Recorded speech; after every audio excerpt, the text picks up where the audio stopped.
There is something going on between Ago EL-RUFAI, Nuhu Ribadu, and Tinubu. And in this video, I'm going to expose everything that Nigerian media are not telling you. There are so many things that people are trying to silence, deliberately want to silence. There is something in between Tinubu, EL-RUFAI, and Ribadu, and that is what I'm going to tell you in this video. Yesterday, I saw a lot of people, both activists, they are saying that EL-RUFAI made a statement on national television that they tapped into NSA Ribadu's phone and they listened to the conversation, everything Ribadu is saying. He knows that it is against the law, but they did it anyway. Before EL-RUFAI became bold to make that statement, did you people ask him why they tapped into his NSA phone and what they found, what they recorded in NSA phone? You know why I'm asking these questions? I don't just process data because there is an information out there. You've got to understand where everything started. Now, 7 months ago, there is something very grievous, very terrible that EL-RUFAI said on Channels Television. I published the video, I made the analysis 7 months ago. And what could that be? EL-RUFAI came to Channels Television. In fact, the video has gotten, getting to 1 million views now on Channels Television. EL-RUFAI made a statement. He said, Tinubu is paying the terrorists through the office of NSA, Ribadu, that he knows what he's saying. Now, he did not just stop there. He went on to say that Tinubu's administration now made it a policy. I want Nigerians to know the meaning of a policy. That they made it a policy to be paying terrorists through the office of NSA, Ribadu. Everybody kept quiet. Everybody like, Nigeria, I don't understand the kind of place I am. Like, I don't get it at all. Nobody reacted. All these emergency activists are mute. Emergency lovers of Nigeria, they were all mute. Nobody talked. I made about 3 videos about it. I kept quiet. I save it in one side because anything going on in Nigeria will repeat itself tomorrow. Now, the only person that had the guts to react to this statement made by EL-RUFAI was Babadati Ahmed. Babadati Ahmed was so bold, he came to the national television to tell Nigerians that you don't have a country. This is not a country. That people don't know the gravity of that statement, the gravity of what EL-RUFAI exposed, that Tinubu is paying the terrorists through the office of the NSA. The thing, evaporated. Nobody, like, I am saying that the Tinubu's government I know, if what EL-RUFAI said is a lie, if EL-RUFAI was lying, they would have picked him since. They're supposed to be in court if EL-RUFAI was lying. And EL-RUFAI was beating his chest that he knows what he's talking about. Then, coming out to say that he tapped into NSA phone, there is something, the secret EL-RUFAI have that is making these people to be scared of him. I am not a fan of EL-RUFAI. People who follow me knows my stand. I don't confuse people about where I stand in all these controversial issues in Nigeria. Because I'm always clear to my intentions and the solution to the problem of Nigeria. I'm always clear. Okay, I don't confuse my followers. Now, this whole issue going on, Ribadu, according to EL-RUFAI, sent 50 DSS officials to go and arrest him at the airport. He said only 5 have the guts to approach him. Others were afraid. And he was telling the one that approached to him that even the president cannot ask me to follow you. Tinubu and Ribadu is afraid of EL-RUFAI. EL-RUFAI knows a secret that nobody knows about. And something is going on. Now, I want us to understand everything I'm saying. Let us see how Babadati Ahmed reacted to what EL-RUFAI said. Why am I trying to refer to Babadati Ahmed? Because nobody talked about this grievous issue. In fact, after I published the video, I was talking with my friend from Israel who lives in Canada. So he was trying to tell me, Okochan, like, what is going on in your country? I said, anyway, you have seen that someone who made that statement was a governor, was a minister, and he played a very big role that brought Tinubu to office. It was EL-RUFAI that played that major role. Remove EL-RUFAI and Wike, Tinubu will not be president today. I understand what they did, both the dirty jobs they did, both the rigging that took place. They made Wike, EL-RUFAI. Sorry, they made Tinubu, EL-RUFAI and Wike. So take it to the bank. So when I published the video that I was talking with this my friend, he was telling me that he don't understand the mentality of Nigerians.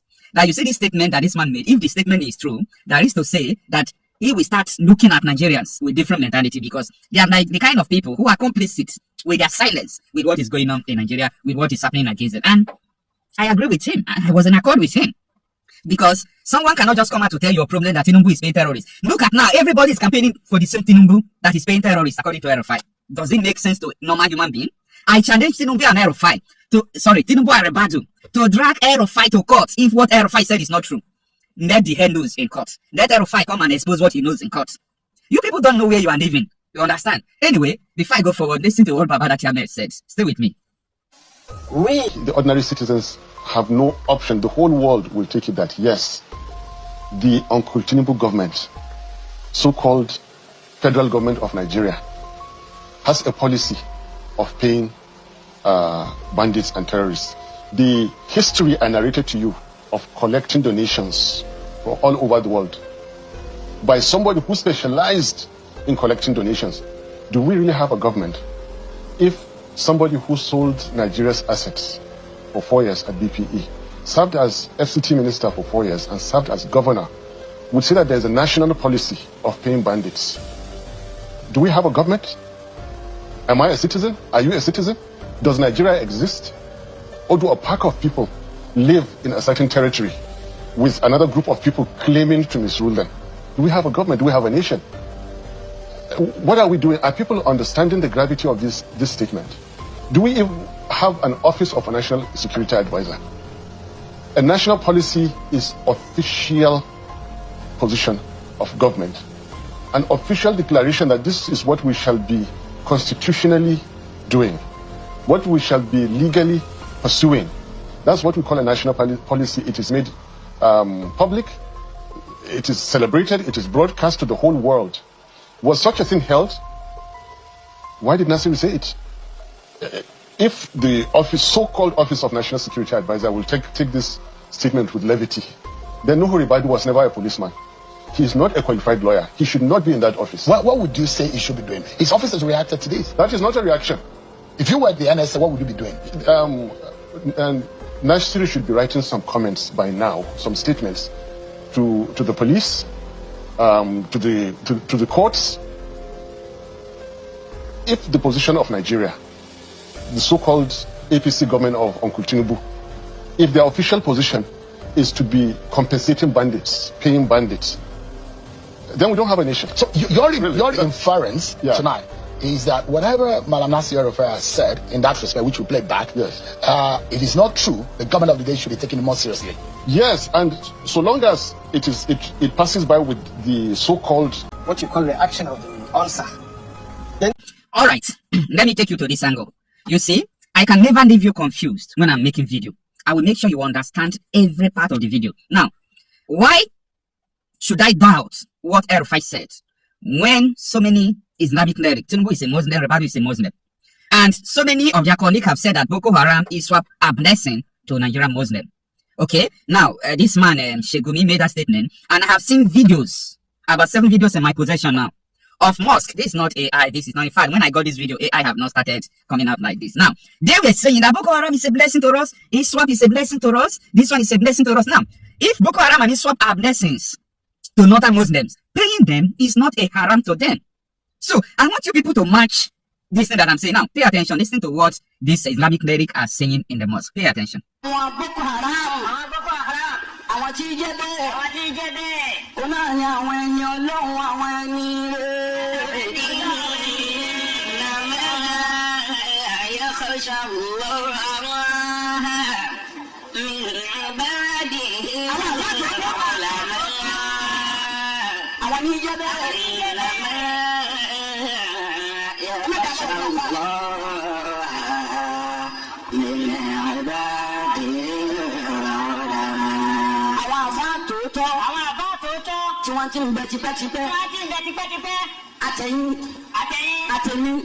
gbogbo àwa tá a wà ń bí àwọn Boko Haram àti ń bẹ síwájú ká tó dáyé.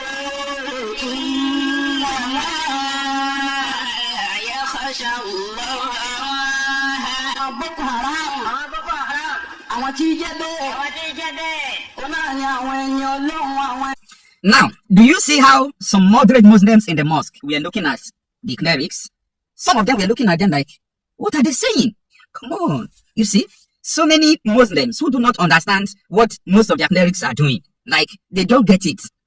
You understand? They are not carrying some people along. And that is why you see that these Boko Harams are still attacking some moderate Muslims. Do you not see their faces? They were looking at, come on. Wow. Boko Haram are good people? ISWAP are good people? Is that what you are saying? Oh my goodness. Like, why is it that Nigerians are like this? I'm not blaming these people. I am blaming us. I am not blaming these people at all. I am blaming us. We are the problem. Do not understand the handwriting on the wall. We are the problem. to not understand everything that people have been saying. You know, Lucky Dube said in his music, you can kill the prophets, but you can't kill the message, or you can't stop the message.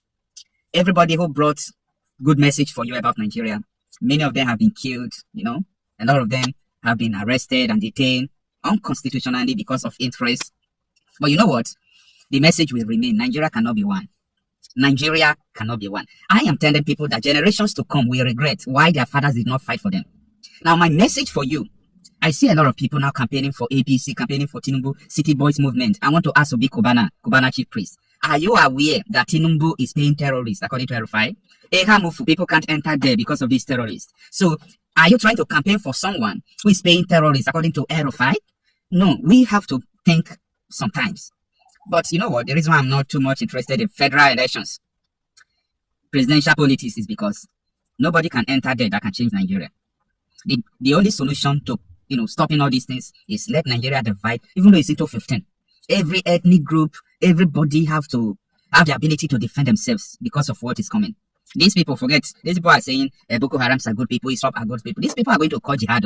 Okay, what is going on in Nigeria? The original jihad have not started. These people, if they call jihad, many people in military will call you to surrender to these jihadists. That is what America saw. That is making America to come into Nigeria. America have an interest. Yes. America don't like it that Christians are being persecuted, Muslims are being killed, all those things. They don't like it, but that is not the only problem. The issue here is that if all these radical Islamists hijack Nigeria, they will be loyal to Turkey, Iran, all this Syria, which are the enemies of the West. Don't forget that a Nigerian was going to America to bomb America. When Nigeria have not been radicalized like this, talk less of these people take over. America will be in trouble. The West will be in trouble. This is what America is avoiding. There is an interest to annex Nigeria into a terror stronghold. This is unclassified information that people in government knows, people in the military chief service, all these people, they knows about it.